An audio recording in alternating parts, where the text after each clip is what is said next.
Student, आज हम पढ़ेंगे जो हमारे स्टेट्स ऑफ मैटर है उसको किस प्रकार से हम चेंज कर सकते हैं। मतलब कि सॉलिड को कैसे हम लिक्विड में ले जा सकते हैं, लिक्विड को गैस में ले जाते हैं, गैस को सॉलिड में कन्वर्ट कर सकते हैं। वो चीज़ें आज हम पढ़ेंगे और समझेंगे। तो चलिए शुरू करते हैं।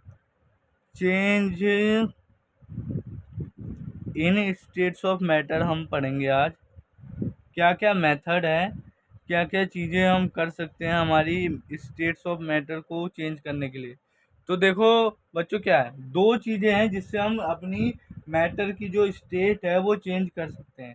फर्स्ट वन क्या है हमारा, by changing temperature. By changing temperature, अगर हम अपना टेम्परेचर चेंज करें तो हमारा मैटर जो है वो चेंज हो सकता है।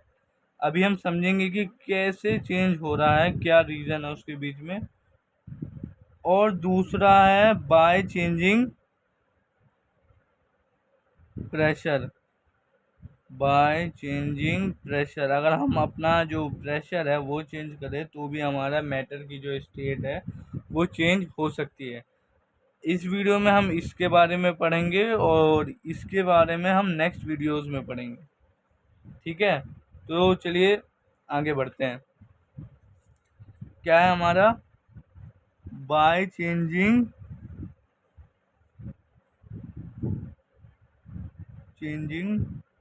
टेम्परेचर। इसको समझने से पहले हम क्या करेंगे, एक छोटा सा एग्जांपल समझाता हूँ मैं आपको इसे। देखो, अगर मान लो ये हमारा आइस क्यूब है, ये मान लो हमारा आइस क्यूब है ना। ये कितने डिग्री सेल्सियस पे है, मान लो -10 डिग्री सेल्सियस पे ये हमारा आइस क्यूब रखा हुआ है ना।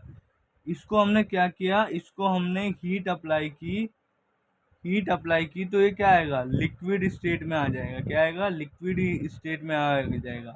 फिर हमने फर्दर हीट अप्लाई की तो ये और हीट पाने के कारण गैस स्टेट में चला जाएगा और इसके पार्टिकल की जो स्पेस है वो काफ़ी बढ़ जाएगा। उससे होगा क्या, देखो, जब हम हीट अप्लाई करेंगे तो हमारा टेम्परेचर जो है वो इंक्रीज़ होता है। क्या होता है, टेम्परेचर इंक्रीज़ होता है, जिस वजह से आपने ये देखा होगा कि सॉलिड, अगर बर्फ़ को बाहर रख दो और बर्फ़ का जो बाहर का जो टेम्परेचर है वो मान लो 0 डिग्री से ज़्यादा है, तो हमारा बर्फ़ जो है वो पिघलने लग जाएगा। किस में आने लग जाएगा, वाटर में। आइस जो है वो हमारा वाटर में बन जाएगा। और यदि हमने उसी पानी को अपने एक कंटेनर में डाला और गैस से हीट प्रोवाइड की और वो 100 डिग्री सेल्सियस या उससे ऊपर चली गई, तो वो हमारा भाप में बनने लगेगा, स्टीम बन जाएगा। क्या होगा, स्टीम बन जाएगा। तो मान लो अगर -10 डिग्री सेल्सियस है और ये हमने हीट किया तो 30 डिग्री सेल्सियस हो गया, उसके बाद ये 100 डिग्री सेल्सियस हो गया। तो क्या हुआ, जब हम हीट अप्लाई करते हैं तो हमारा टेम्परेचर चेंज हो रहा होता है। जब हमारा टेम्परेचर चेंज हो रहा होता है तो हमारा क्या हो रहा होता है, हमारी जो स्टेट्स ऑफ मैटर है वो चेंज हो रही होती है। अगर आप फ्रिज में पानी की बोतल डालते हैं और कुछ देर बाद उसे वापस फ्रीजर से निकालते हैं तो वो कैसी होती है, वो बर्फ़ में जम जाती है। उस समय हम क्या कर रहे होते हैं, उल्टा कर रहे होते हैं, टेम्परेचर को कम कर देते हैं, तो हमारा स्टेट्स ऑफ मैटर जो है वो चेंज हो जाता है। दोनों तरीके हैं स्टेट्स ऑफ मैटर चेंज करने के। अगर हम टेम्परेचर को इंक्रीज़ कर दें और डिक्रीज़ कर दें, दोनों ही वे में हमारा जो स्टेट्स ऑफ मैटर है वो चेंज हो जाएगा। अब हम समझेंगे कि एक्चुअली क्या होता है। ये देखो, ये सॉलिड स्टेट में होगा, ये वाला जो है हमारा ये लिक्विड स्टेट में होगा, और ये हमारा किस में होगा, ये हमारा गैस में होगा। ठीक है, एक्चुअली होता क्या है चलिए समझते हैं। when we applying heat when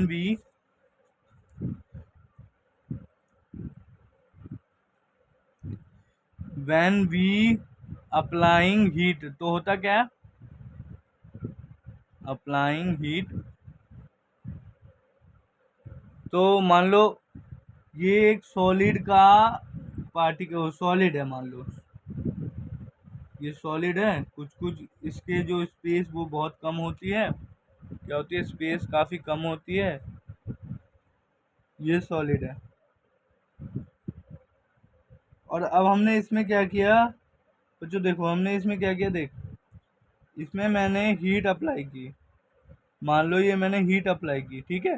heat apply करने से क्या हुआ, इसके बीच में भगदड़ मचेगी। क्या मचेगी? भगदड़, यानी कि काइनेटिक एनर्जी जो है वो बढ़ेगी। जब हम हीट अप्लाई करते हैं तो हमारे जो पार्टिकल है मैटर के, उनकी काइनेटिक एनर्जी बढ़ती है। और काइनेटिक एनर्जी क्या है? वो एनर्जी जो मोशन से प्रोड्यूस होती है। यानी कि काइनेटिक एनर्जी बढ़ रही है तो हमारे जो पार्टिकल का मोशन है वो भी बढ़ रहा है। और जब पार्टिकल का मोशन बढ़ता है तो वो एक दूसरे से स्पेस ज़्यादा बन जाता है। मतलब कि जो ये है, मोशन बढ़ेगा तो ये समझ लो फोर्स ऑफ अट्रैक्शन वो कम होएगी। फोर्स ऑफ अट्रैक्शन कम होएगी तो वो एक स्टेट से दूसरे स्टेट में जाने लगेगा। क्या करेगा? एक स्टेट से दूसरे स्टेट में जाने लगता है ना। फोर्स ऑफ अट्रैक्शन कम होगी तो स्पेस क्या है हमारा? बढ़ जाएगा। स्पेस जो है वो हमारा बढ़ेगा तो हमारा सॉलिड जो है वो लिक्विड बन जाएगा। इसी तरीके से और हीट देंगे तो फिर से वहीं काइनेटिक एनर्जी और ज़्यादा बढ़ेगी। काइनेटिक एनर्जी बढ़ेगी तो हमारा मोशन बढ़ेगा तो हमारा फोर्स ऑफ अट्रैक्शन कम होगा। फोर्स ऑफ अट्रैक्शन कम होगा तो हमारी जो पार्टिकल के बीच में स्पेस है वो बढ़ जाएगा। क्या होगा? वो बढ़ जाएगा। अब मैं एक बनाता हूँ कुछ आपके लिए, जिससे आपको ध्यान में रखोगे, आपको याद हो जाएगा चीज़ें। जो ये है हमारा, हाँ ये देखो, ये इधर है हमारा, मान लो ये है हमारा, मान लो सॉलिड। इधर मैंने लिखा लिक्विड और इधर मैंने लिखा गैसेस। Solid, liquid, gas. अब क्या होगा?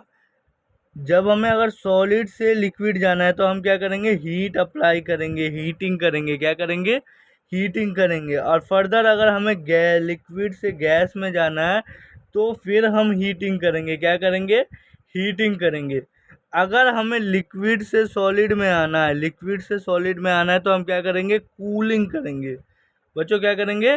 कूलिंग करेंगे। अगर हमें गैस से लिक्विड में आना है तो हम कूलिंग करेंगे। यदि हम मान लो, जो ये मान लो, इधर सुनो, देख, ये एक कंटेनर है और नीचे से मैंने इसको, मान लो ये एक तरह का बर्नर है, इसे मैंने इससे हीट अप्लाई की। क्या किया? हीट अप्लाई किया। जो ये हमारे पार्टिकल हैं, इतनी हीट अप्लाई कर दी, जो ये हमारे वाटर के पार्टिकल है ये इवेपोरेट होने लगे। क्या होने लगे? इवेपोरेट होने लगे। यदि हम इसे मान लो एक ढक्कन से ढक दे, क्या करें? इस ढक्कन से ढक दे तो क्या होगा पता है? जब तक हम बर्नर चला रहे हैं, हीट मिल रही है, 100 डिग्री सेल्सियस से ऊपर है, तब तक क्या होगी? ये जो हमारे भाप में कन्वर्ट होता रहेगा। और जब हम बर्नर का स्विच ऑफ कर देंगे और क्या करेंगे? उसको कुछ देर के लिए छोड़ देंगे तो आप क्या पाओगे? यहाँ पे जो है, इसके ऊपर जो है वाटर की ड्रॉपलेट्स मिलेगी। वाटर की ड्रॉपलेट्स क्यों मिलती है? क्योंकि जब हमने बर्नर बंद कर दिया तो हमारा क्या हो गया? हमने एक तरीके से हीट अप्लाई करना बंद कर दिया। और नॉर्मली हमारा रूम टेम्परेचर जो है वो 100 डिग्री सेल्सियस नहीं होता, तो जो हमारा रूम टेम्परेचर है वो उससे कम होता है, जिसकी वजह से ये कूलिंग होना शुरू हो जाता है। क्या होना शुरू हो जाता है? कूलिंग होना शुरू हो जाता है। जिस वजह से जिस वजह से है कि हमारा जो है ये जो गैस की स्टेट में था वो लिक्विड फेज में पहुंचने लगता है। यही है हमारा कि हम टेम्परेचर को बढ़ाने से हमारा सॉलिड में जाता है, लिक्विड में मतलब बदल जाता है, गैस में बदल जाता है। एक फ्लो चार्ट और है, वो नेक्स्ट वीडियो में मैं आपको समझा दूंगा, है ना।